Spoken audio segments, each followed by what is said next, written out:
Thanks for joining us once again here on Tamara Bowling Video Ball Reviews. Today we're testing the new Roto Grip Rockstar Amped. Again, don't forget to subscribe, hit like if you like watching our videos.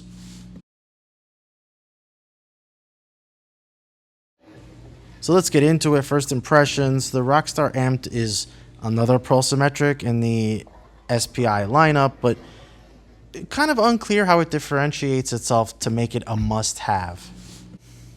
Jumping right in, I'd say we had an interesting look with the Rockstar Amped. All three of us saw some variation of shape. I'll kind of start with that.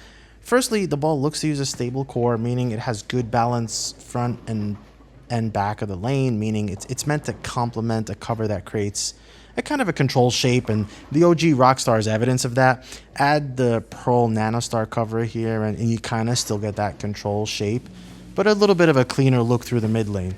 And this is where it gets a little confusing. Not sure if that's a good or a bad thing yet, but we'll come back to that.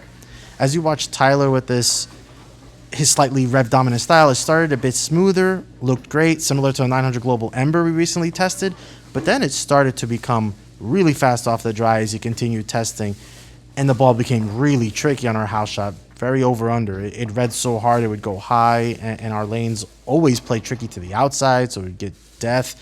So it felt a bit of a trap where you can't miss out, but you can't miss in either. The confusing part was how quickly it transitioned from seemingly control ball to skid flip in a few frames. Now, for me, it never really looked skid flip, and the reference again was the Ember, which I really liked. It's matched my game quite well, and it seems like what I would want the amp to be: clean but good control while still having consistent, reliable punch. And control is important from the left side, Pearl or not. I tested the amped on the Kegel Code 41-foot sport pattern, same as I did the Equinox.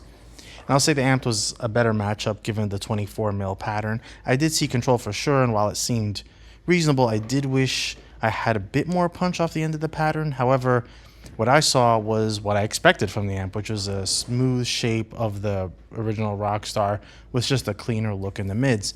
And you'll see that while I didn't get a ton of consistent drive, I did have very good control and carry nonetheless.